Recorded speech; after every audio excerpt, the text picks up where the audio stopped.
여러분은 평소 옷차림에 대해 얼마나 신경 쓰시나요? 나이가 들수록 우리의 젊은 외모는 사라지고 표정도 굳고 옷차림도 허술해지기 마련인데요. 55세인 김명욱 씨는 평소 편한 게 최고라며 등산복 차림이 일상이 되었고 취향 따윈 상관없이 가격이 바로 취향이지라고 외치며 세일과 1+1 행사를 적극 활용하는데요. 이런 명욱 씨도 한때는 둘째가라면 서러워할 멋쟁이였습니다.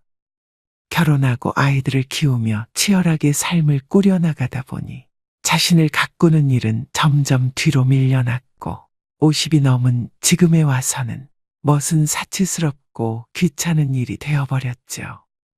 그러던 어느 날 명욱 씨는 우연히 마주친 고등학교 친구를 보고 깜짝 놀랐습니다. 자연스럽고 과하지 않은 친구의 옷차림은 우아한 멋이 있었고 말과 생각에는 젊음이 있었습니다.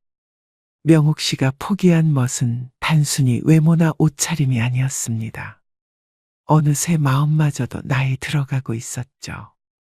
우리가 누군가를 처음 만났을 때 그 사람에 대한 평가는 단 0.1초 만에 이루어진다고 합니다.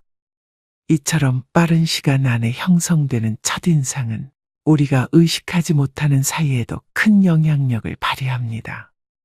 옷부터 똑바로 입어라는 조언은 바로 이러한 첫인상의 중요성을 강조하는 말인데요. 실제로 사람들은 겉모습을 통해 그 사람의 개성, 신뢰성, 심지어 능력까지도 판단하게 됩니다. 삶이 길어지는 이 시대에 우리는 부지런히 외모를 가꾸어야 할 필요가 있습니다. 그래야 노년의 품격이 더욱 드러나는 것이죠.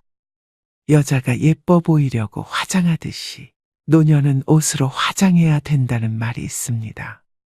물론 화려하고 값비싼 옷을 입으란 뜻은 아니고 아무렇게나 옷을 입지 말라는 얘기입니다.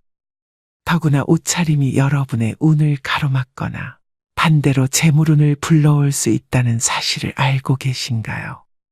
워싱턴 대학교 심리연구팀의 논문에 따르면 평소 입는 옷차림에 따라 자산이 10배에서 최대 100배 이상 벌어진다고 합니다.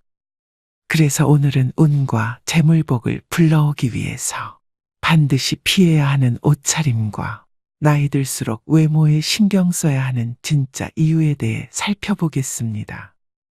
영상 마지막에서는 중노년의 멋을 꽉 붙잡는 3가지 방법도 함께 말씀드리니 영상 끝까지 시청하셔서 품격 있는 노후를 만들어 가시길 바랍니다. 반드시 피해야 하는 옷차림 첫 번째는 낡은 운동화나 구두는 절대 신으시면 안 됩니다. 여러분, 운을 막는 최고의 요소는 바로 신발이라고 합니다. 신발은 매일 다양한 장소를 다니기 때문에 여러 가지 운을 흡수하는데 운이 좋은 장소에 데려다주는 신발이 깨끗하면 운도 저절로 따라 들어온다고 하는데요. 반면 오래된 낡은 신발에는 음의 기운으로 가득 차 있기 때문에 꼭 버려주셔야 됩니다.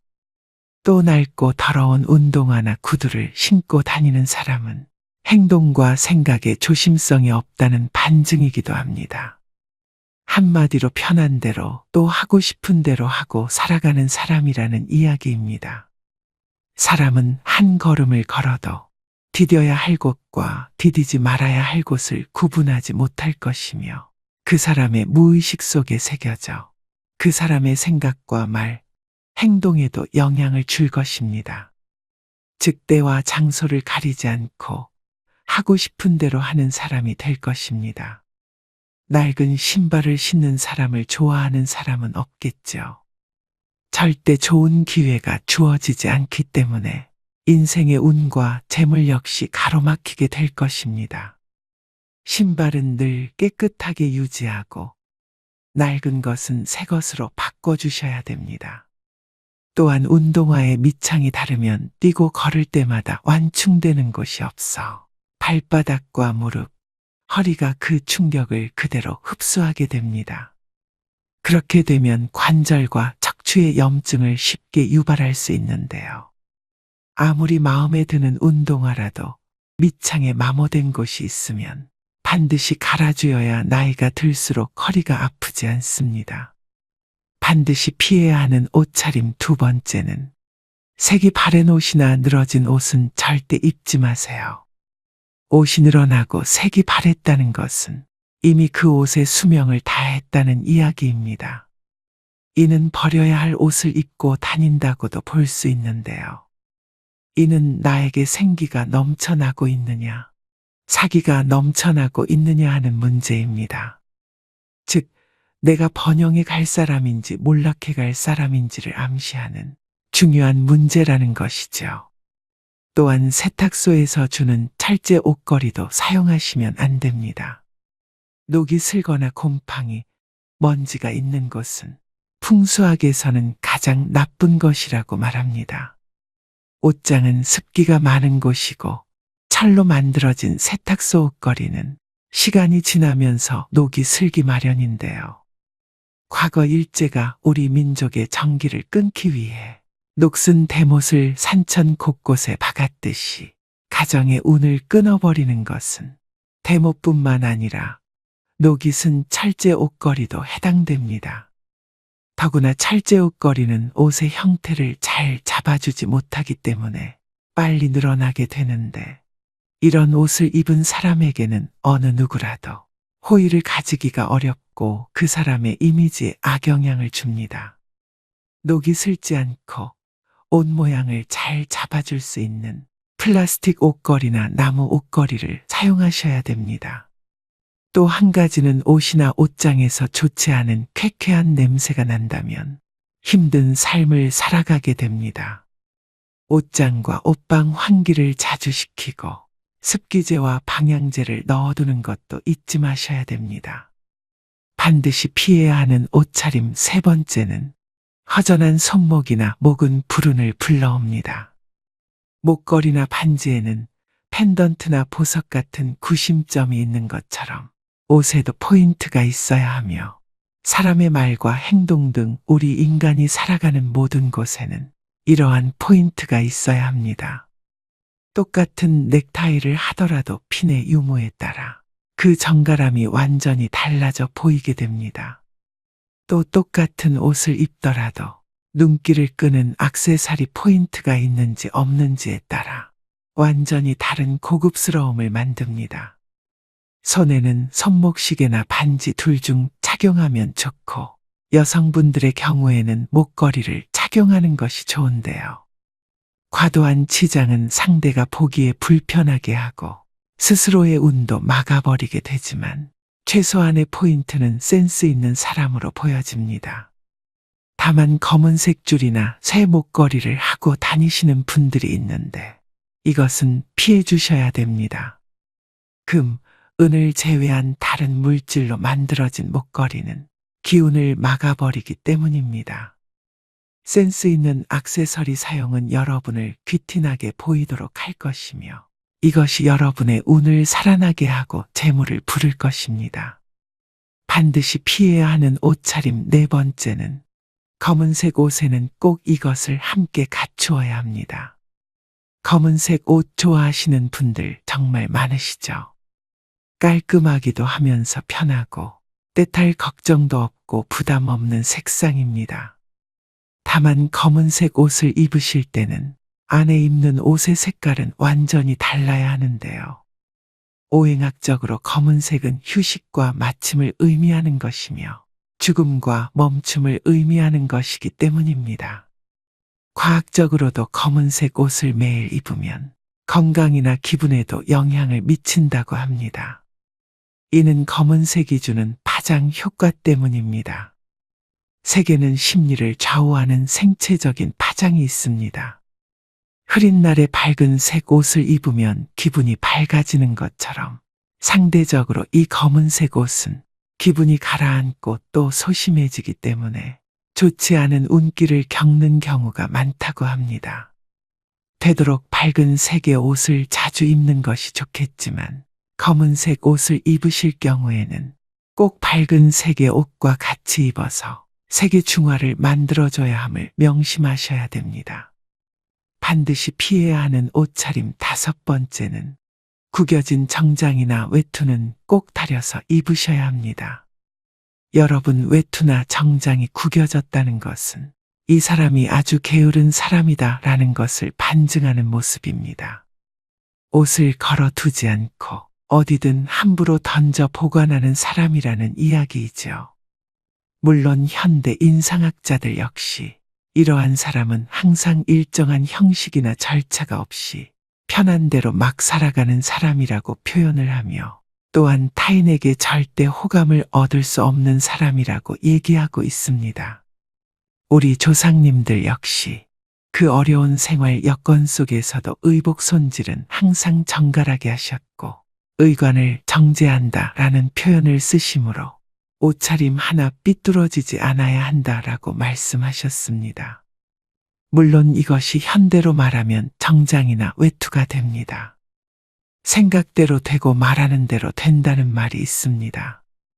여러분의 생각이 바르고 여러분의 행동이 바르다는 것을 타인에게 보여주는 가장 첫 번째 모습이 바로 정장과 외투입니다.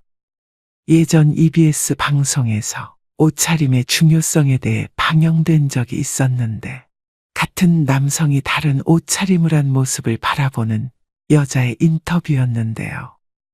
남성이 정장을 입으니 연봉이 꽤 높아 보이고 호감 있어 보인다고 답했고, 일상복과 청바지의 옷차림을 보곤 백수일 것 같다, 연봉이 굉장히 낮을 것 같다고 이야기했습니다. 단정한 정장이나 외투의 옷차림은 우리의 외모뿐만 아니라 자아를 표현하고 자신감을 높여주는 중요한 요소입니다. 올바른 스타일의 옷을 선택하고 입는 것은 우리의 자아를 발전시키고 다른 사람들과의 소통을 원활하게 만들어줍니다. 우리의 삶에 긍정적인 변화를 가져다 줄 수 있는 중요한 부분이라고 할 수 있습니다. 말년운을 위해 반드시 피해야 되는 옷차림 4가지에 대해 알려드렸습니다. 얼마 전 해인사 구경을 갔는데 단정하게 옷을 입은 노부부의 모습이 지금도 잊히지 않습니다. 옷은 자신을 화장하는 수단이며 자기의 품격을 나타내는 방법이므로 나이를 먹을수록 옷차림에 신경을 써서 남 보기에 좋은 인상을 주어야 합니다. 지하철을 타거나 식당에서 다른 노년들의 옷차림을 유심히 관찰하는 것도 도움이 됩니다.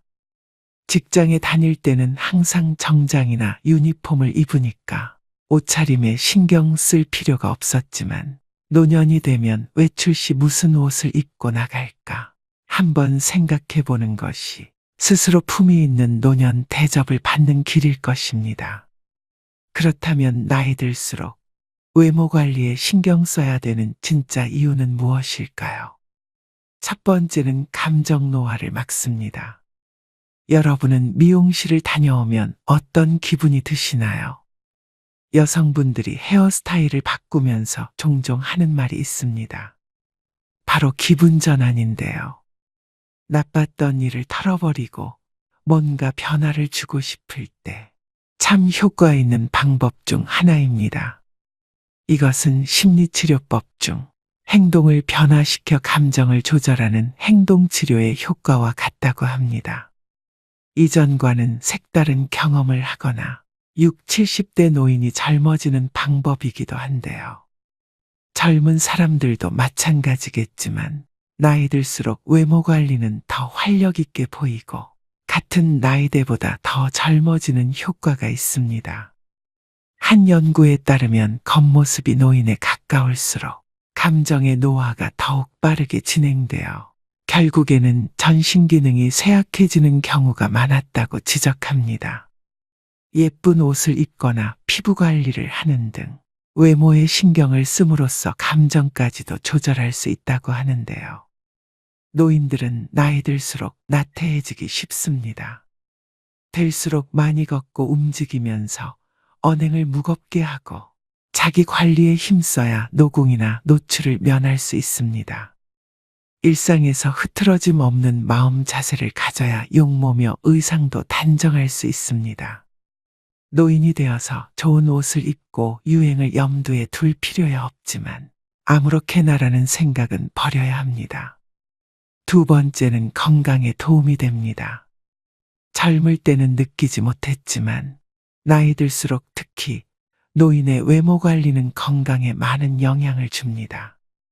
여러 연구와 논문에 따르면 외모에 신경 쓰는 사람은 대체로 건강하다고 합니다. 화장이나 외모 관리 행동이 여성 노인들의 우울증을 예방하는 효과도 있는데요. 실제로 60세 이상 분들 중 많은 분이 외모 관리는 죽을 때까지 하는 거라고 생각하고 있으며, 외모 관리를 하는 이유는 더 나은 삶의 질, 자기만족 등을 꼽았다고 합니다. 노화는 자연의 섭리인 만큼 누구나 나이 들어가며 세월의 흔적이 외부로 드러나는 노화 현상은 어쩔 수가 없습니다. 노화 현상을 아예 멈추려고 하거나 다시 젊은 시절로 돌아가게 만드는 것은 불가능에 가깝습니다. 그렇지만 은퇴 후에 이제는 자유인이라며 흐트러진 외형의 모습이라면 자신의 용모를 한 번쯤 다시 생각해 볼 문제가 아닐까 싶습니다. 자기관리는 체력에도 격차가 벌어지지만 정신적인 면은 그 수준 차이가 더 큽니다. 세 번째는 정신을 가다듬는 효과가 있습니다. 사실 외모 관리는 의지력과 꾸준함을 요구한다는 면에서 운동과 같습니다. 외모에 신경 쓴다고 다소 격이 낮다는 듯 말하지만 부지런해야 외모 관리도 할 수 있습니다. 최근 최강동안으로 단연 손꼽히는 가천대학교 이기려 총장님은 1932년생으로 90세가 넘으셨는데도 50에서 60대처럼 보입니다. 정말 감탄한 것은 그분의 자기관리 능력입니다.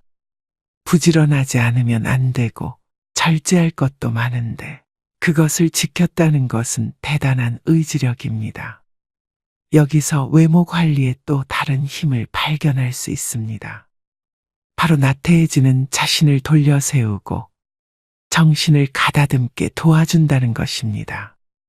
어떤 분들은 살아가는데 외모가 중요하지 않다고 말합니다. 외모보다 성격이고 나이 들면 외모는 다 거기서 거기라고 말합니다.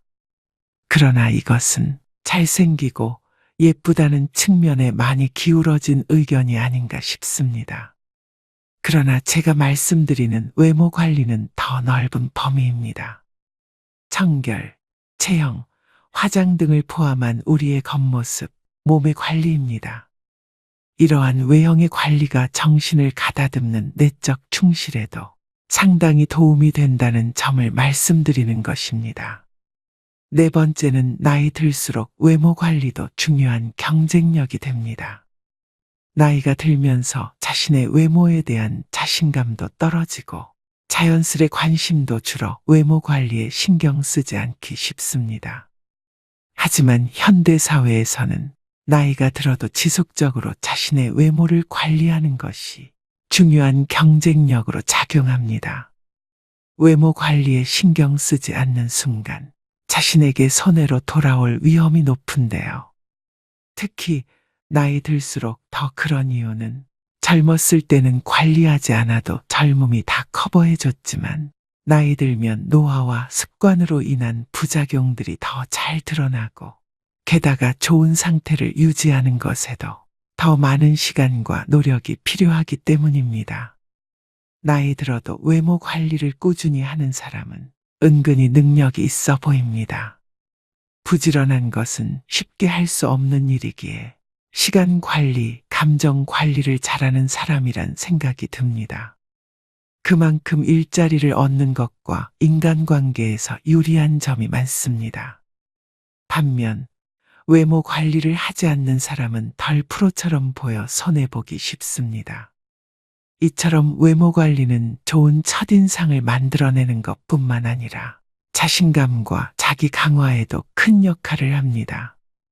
피그말리온 효과는 기대가 높을수록 그에 부응하려는 우리의 노력도 커진다는 심리학적 이론입니다. 즉, 잘 관리된 외모를 통해 우리는 더 능력 있는 성공한 사람으로 보일 뿐만 아니라 그러한 이미지에 걸맞은 행동을 하게 된다는 것인데요. 이는 능력 개발과 성공으로 이어지는 긍정적인 사이클을 만들어냅니다. 그렇다면 중노년의 멋을 꽉 붙잡는 방법에는 어떤 것이 있을까요? 첫 번째, 볼품없게 살을 빼면 볼품없게 늙는다. 사람은 나이가 들수록 기초대사량이 낮아져 살을 빼기 힘든 몸이 됩니다. 무리한 다이어트로 살을 뺐다 하더라도 그 괴로움이 얼굴에 고스란히 드러나 버리죠. 무리한 다이어트보다는 몸과 마음을 건강하게 가꿀 수 있는 좋은 습관을 들이셔야 됩니다. 두 번째, 옷으로 체형을 보정하자. 옷에 몸을 맞추면 자연스럽게 이상적인 체형에 가까워진다는 것을 아시나요? 마냥 편한 옷만 고르지 말고 때로는 등줄기가 곧게 펴지는 옷을 입어보세요. 특히 좋은 패턴의 코트나 재킷은 체형 보정 효과가 뛰어납니다. 세 번째, 심플함도 전략이 필요합니다. 심플한 코디는 자칫 잘못하면 평범하고 재미없어 보일 뿐입니다. 옷을 고를 때 반드시 한 가지 아이템은 단조롭지 않고 특징이 있는 것으로 매치하셔야 됩니다. 헤어스타일이나 메이크업에 포인트를 주는 것도 좋습니다. 나이가 들수록 옷차림을 바꾸는 것은 스스로에게 새로운 바람을 불어넣는 일입니다. 옷차림부터 마음가짐까지 변화를 두려워하지 말고 점점 바뀌어가는 내 모습을 즐기셨으면 좋겠습니다. 나이는 숫자일 뿐 젊음이란 발랄하고 경쾌한 마음이 아닐까요? 오늘의 영상 어떠셨나요? 젊은 날의 자신을 그리워하고 젊음과 멀어지는 일을 아쉬워하기보다 중년 노년에만 풍길 수 있는 분위기, 스타일 등에 집중해 현재를 마음껏 누리는 태도가 노후의 삶을 더욱 빛나게 만듭니다. 젊은 날에는 젊음 그 자체로 빛이 났듯 중노년에는 그 자체로 멋이 나는 셈이죠.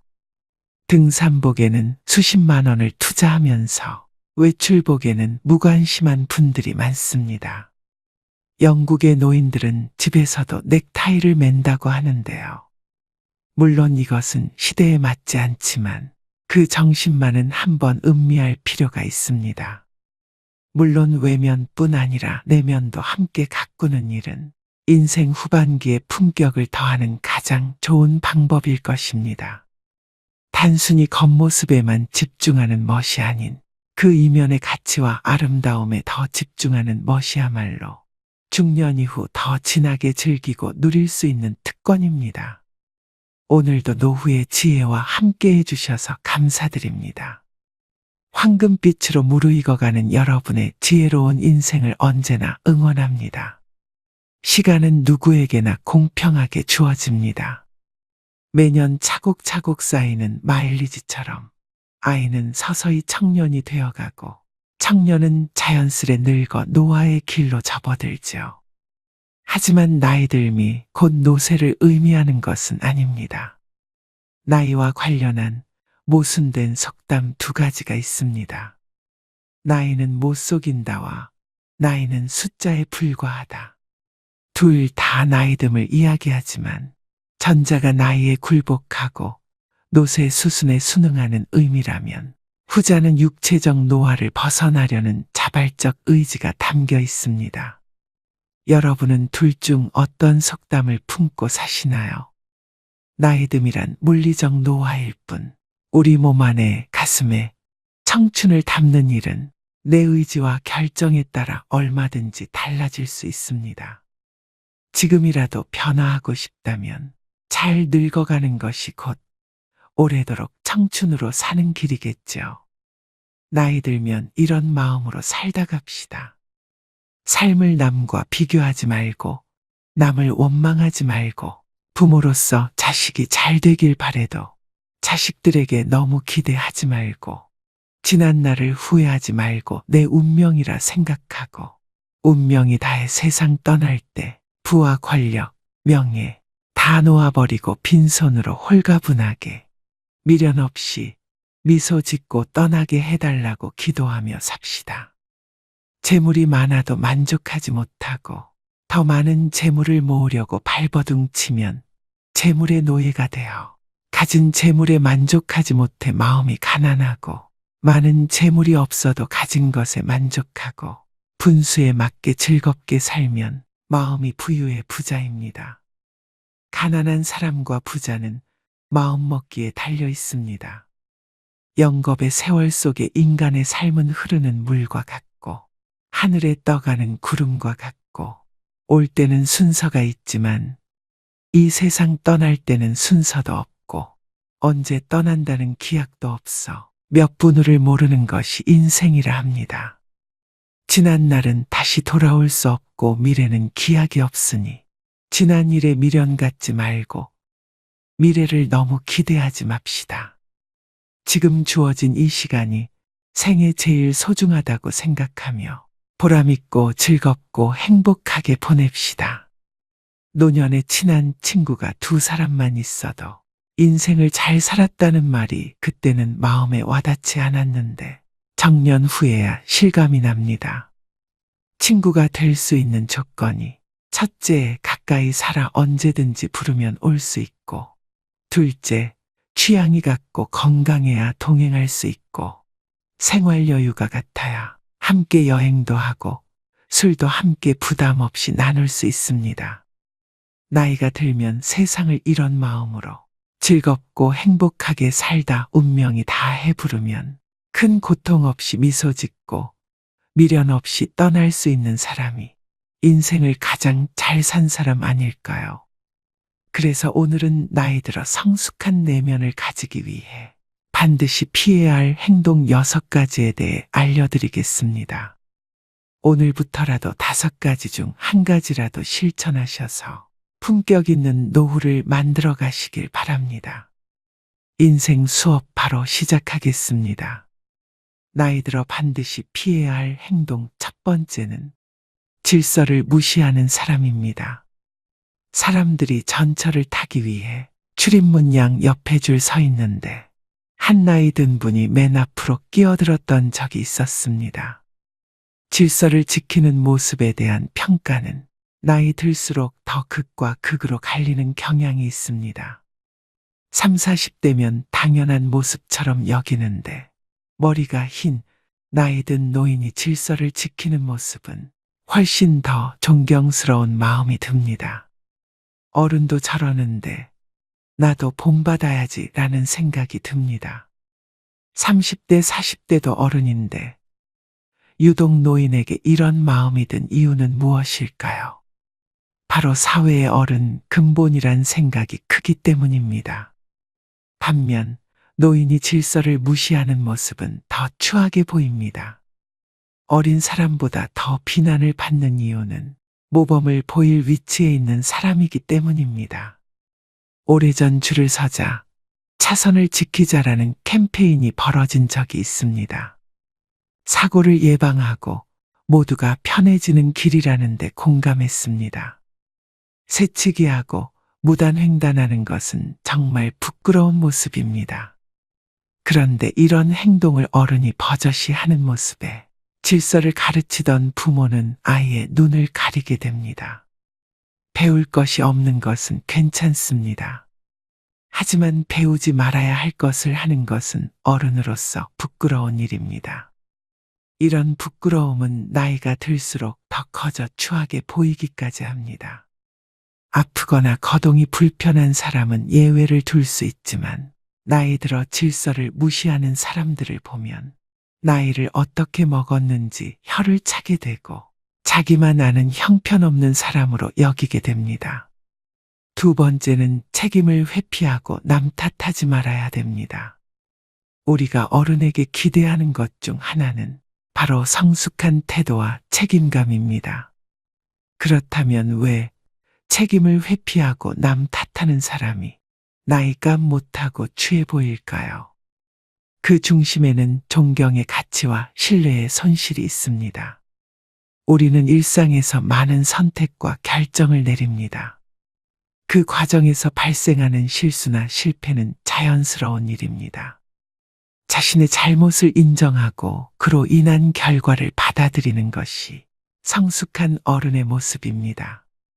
반면 남 탓만 하는 사람은 그 순간 그의 성숙함은 사라지고 존경의 대상에서 멀어집니다. 사소한 일부터 큰 일까지 모든 갈등과 다툼은 남 탓에서 시작됩니다. 특히 가까운 사이일수록 그런 일은 더 많이 발생합니다. 부부 사이나 부모와 자식 관계에서 남 탓으로 인한 갈등은 작은 불씨에서 시작해 결국 끌 수 없는 화재로 발전하곤 합니다. 어떤 경우든 남을 원망하지 마세요. 특히 가족 중에 누구를 원망하고 미워하는 것은 절대 금물입니다. 자신만 더 소외됩니다. 노년에 사랑하는 가족들마저 내 곁을 떠나가고 주변에 사람이 없으면 비참한 노후를 보내게 됩니다. 남을 탓하기 전에 자신의 행동을 되돌아봐야 합니다. 모든 결과는 자신의 선택과 행동에서 비롯됩니다. 일이 잘못되면 군자는 제 탓을 하고 소인은 남을 탓합니다. 나이 먹은 사람이라면 그에게는 지혜와 성숙함을 기대하게 됩니다. 그런데 책임을 회피하고 남 탓만 하는 사람은 그 기대치에 못 미칠 때가 많습니다. 그 사람을 보면서 아쉬움을 느끼게 됩니다. 나이 먹은 노인이 이런 태도를 보인다면 더욱 안타깝습니다. 노인은 제일 위에 있는 어른으로 그동안의 경험과 지혜로 후손이나 주변 사람들에게 좋은 영향을 미칠 수 있는 위치에 있습니다. 그런 노인이 책임을 회피하며 남 탓하는 모습은 정말로 추하게 보입니다. 지금부터라도 늦지 않았으니 미움을 버리고 사랑으로 가득 채우는 삶을 살아가시길 바랍니다. 세 번째는 죽음을 두려워하지 말아야 됩니다. 죽음을 경험해 본 사람은 아무도 없습니다. 따라서 죽음을 두려움의 대상이 아니라 삶에 대한 열망의 대상으로 전환해야 합니다. 우리의 인생은 죽음이 아니라 삶으로 파고들 때 그 진가를 발휘합니다. 우리는 왜 죽음을 두려워할까요? 죽음을 마주할 때 희망을 품어야 될까요? 아니면 체념해야 할까요? 죽음이라는 사건을 아예 잊고 살아갈 수만은 없습니다. 우리는 가족이나 친구들의 예상치 못한 사고 또는 질병으로 인한 죽음을 목격하곤 합니다. 가까운 사람의 죽음은 크나큰 슬픔을 안겨줍니다. 죽음이 슬픈 이유는 무엇일까요? 죽음이 아무런 예고도 없이 한순간에 찾아오기 때문일 것입니다. 사랑하는 사람을 잃을 때의 슬픔은 우리를 끔찍한 패닉 상태에 빠뜨립니다. 다시는 사랑하는 사람을 만나지 못할 거라는 절망에 휩싸입니다. 죽음은 서로 행복했던 추억들을 송두리째 빼앗아 버리고 영원히 함께하자고 맹세했던 약속을 산산이 깨뜨려 버립니다. 우리가 죽음을 두려워하는 까닭도 이번 삶에서 누렸던 모든 것을 빼앗아 가버리기 때문입니다. 죽음은 삶의 끝을 의미합니다. 죽음이란 이번 삶이 우리에게 선사했던 모든 것을 한순간에 박탈해버립니다. 그렇다면 우리는 죽음에 대해 어떠한 태도를 가져야 할까요? 장자는 그의 아내가 죽자 두 다리를 뻗고 앉아서 질그릇을 두들기며 노래를 불렀습니다.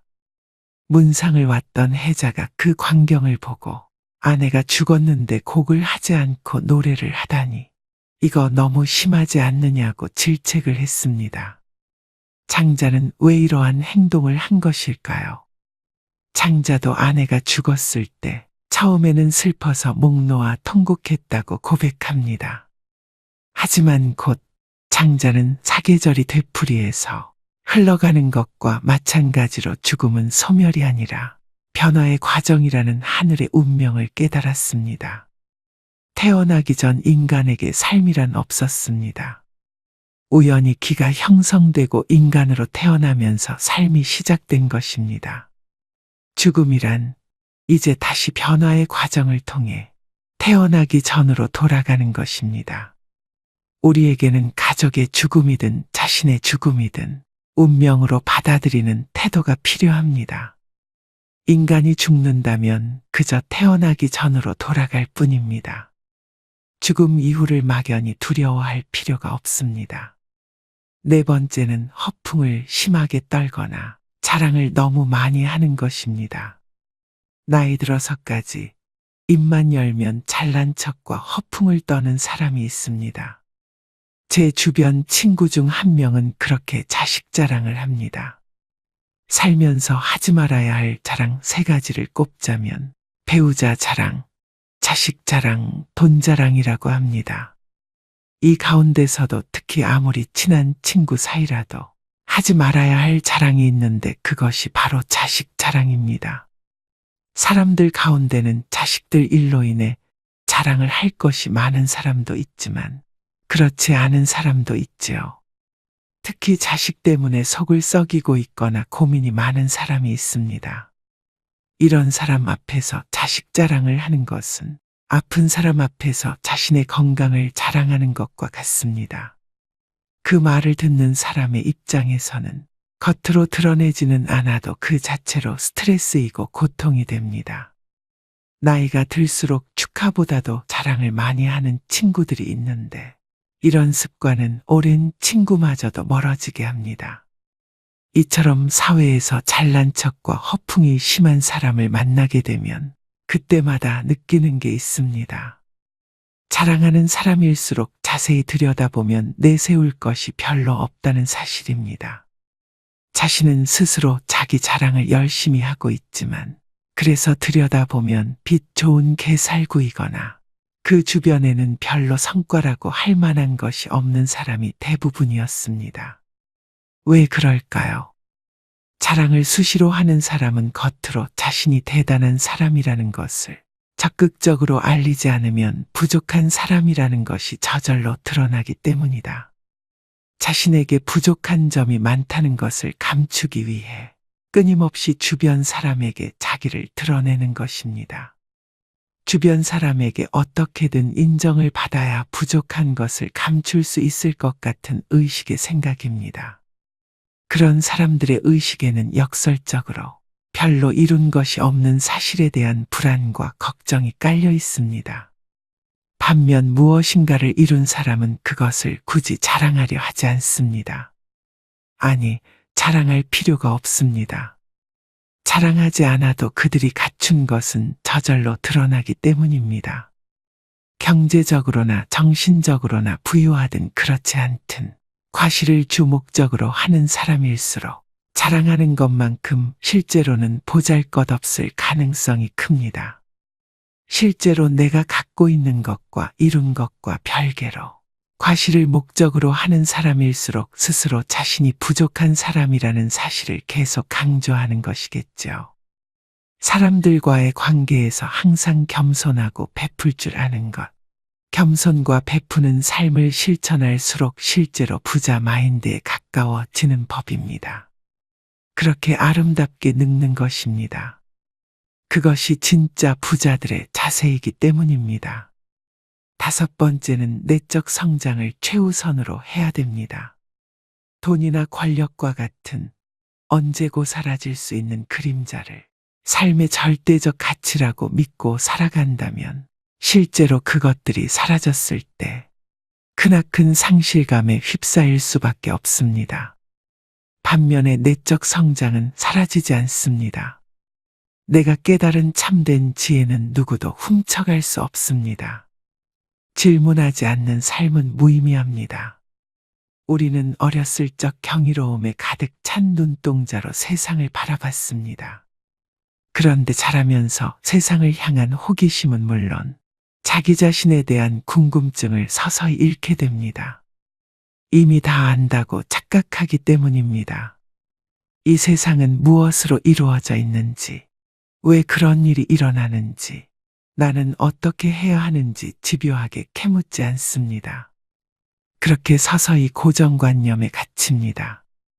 세상 일에 대해 그리고 더 나은 삶에 대해 캐묻지 않고 음미하지 않는 사람은 무미건조하고 무기력합니다. 더 좋은 삶을 상상하지 않으니 변화 역시 생기지 않습니다. 뭘 해도 시큰둥하고 재미없는 일상에서 삶의 의욕을 얻기란 불가능할 것입니다. 그렇다면 어떻게 해야 할까요? 질문을 통해 지혜를 스스로 깨우쳐야 합니다. 누구도 대신 답할 수 없는 질문에 질문을 던지고 자기만의 답을 찾아가는 것이야말로 세상에 대한 경이로움을 회복하는 방법이자 지혜를 얻는 태도입니다. 6번째는 내 몸을 사랑해야 됩니다. 마르고 날씬한 몸매가 미의 기준이 되면서 하루가 멀다 하고 온갖 종류의 다이어트 프로그램과 보조제, 갖가지 운동 방법이 홍수처럼 쏟아집니다. 그러는 동안 남녀를 불문하고 식이장애에 시달리는 사람들도 늘어나고 있는데요. 식이장애는 극단적 다이어트 후 폭식과 거식으로 우울증과 같은 심리적 문제를 일으키는 질병입니다. 우울증은 다시 폭식과 거식으로 이어져 악순환의 고리에 빠지게 됩니다. 오늘날 건강한 육체는 겉보기에 날씬하고 다부진 몸매와 동일시되고 있습니다. 아이러니하게도 날씬한 몸매를 얻는 대신 건강을 잃는 일이 생깁니다. 어떻게 하면 정신과 육체를 모두 건강하게 할 수 있을까요? 첫째, 내 몸을 사랑하는 것은 자유로워지는 첫걸음이다. 세상에서 말하는 아름다움의 기준을 충족시키기 위해서가 아니라 육체가 제 기능을 온전하게 발휘하도록 관리해야 됩니다. 남에게 보여주려고 인생을 낭비하지 마세요. 둘째, 마음의 허기를 정신적으로 채우는 것이다. 마음이 허해서 먹는다라는 말이 있습니다. 우리는 우울한 기분이나 불안, 허전함을 음식을 먹으며 채우곤 합니다. 그러고는 자책감과 우울감, 자기 혐오를 느낍니다. 불안하거나 우울하다면 식욕을 채우는 것 외에 다른 방법을 찾아보세요. 인간관계에서 만족감을 얻을 수도 있고 취미생활로 일상을 풍요롭게 만들 수도 있습니다. 중요한 건 허한 내 마음을 알아주는 것입니다. 잃어버린 만족감을 자기 자신에게 돌려주려 노력할 때 공허하고 외롭고 혼란스러운 마음의 그늘이 걷히게 됩니다. 세상에서 말하는 아름다움의 기준을 충족시키기 위해서가 아니라 육체가 제 기능을 온전히 발휘하도록 관리해야 합니다. 남에게 보여주려고 인생을 낭비하지 말고 타인에게 맞춰진 모습으로 스스로를 뜯어고치려 하지 말아야 합니다. 오늘의 영상 어떠셨나요? 사람들은 이미 지나버린 시간 속에 후회스럽다 말을 자주 합니다. 그때 참았더라면, 그때 잘했더라면, 그때 알았더라면, 그때 조심했더라면, 훗날에 지금이 바로 그때가 될 텐데, 지금은 아무렇게 보내면서 어리석게도 오늘도 자꾸 그때만 찾고 있습니다. 게으른 사람에겐 돈이 따르지 않고 변명하는 사람에겐 발전이 따르지 않는다고 합니다. 자기만 생각하는 사람에겐 사랑이 따르지 않고 비교하는 사람에겐 만족이 따르지 않으며 거짓말하는 사람에겐 희망이 따르지 않고 간사한 사람에겐 친구가 따르지 않지요. 세상을 아름답게 살려면 꽃처럼 살면 되고 세상을 편하게 살려면 바람처럼 살아가야 합니다. 꽃이란 자신을 자랑하지도 남을 미워하지도 않으며 바람은 어떤 그물에도 걸리지 않고 험한 산도 아무 생각 없이 쉽게 오릅니다. 그러니 나이 들어서는 꽃처럼 바람처럼 살아가야 합니다. 사람은 태어나면서부터 변해가는데 그것을 성장이나 노쇠라 합니다. 죽어가는 과정이기도 하죠. 나이가 들면서 늙어가는 이도 있고 낡아지는 이도 있고 익어가는 이도 있습니다. 여러분은 어느 쪽에 해당하시나요? 노인이라고 다 똑같은 것은 아닙니다. 아름답게 늙어가기 위해서는 세상의 변화에 발맞춰 현재 진행형으로 바뀌어야 합니다. 마지막으로 정지용의 시 향수 들려드리면서 오늘의 영상 마무리하겠습니다. 넓은 벌 동쪽 끝으로 옛 이야기 지줄대는 실개천이 휘돌아 나가고 얼룩배기 황소가 해설피 금빛 게으른 울음을 우는 곳. 그곳이 차마 꼬맨들 이칠리야. 지라로에 재가 식어지면 빈 밭에 밤바람 소리 말을 달리고 엷은 졸음에 겨운 늙으신 아버지가 집벽에를 돋아 고이시는 곳. 그곳이 차마 꼬맨들 이칠리야. 흙에서 자란 내 마음, 파란 하늘 빛이 그리워 함부로 쏜 화살을 찾으려 풀섭 이슬의 함처럼 휘적시던 곳. 그곳이 차마 꼬맨들 이칠리야.